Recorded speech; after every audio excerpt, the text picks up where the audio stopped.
Punjab council for tradition sports and games का general assembly इजलास। Secretary sports Punjab Ehsan Bhutta Punjab council for tradition sports and games के सदर मुंतखब।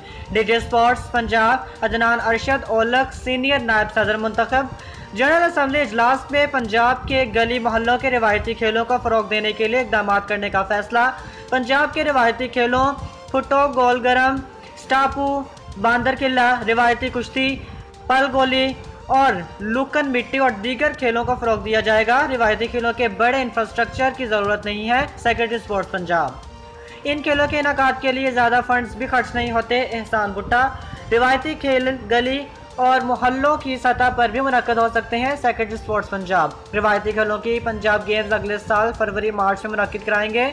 एहसान भुट्टा रिवायती खेलों से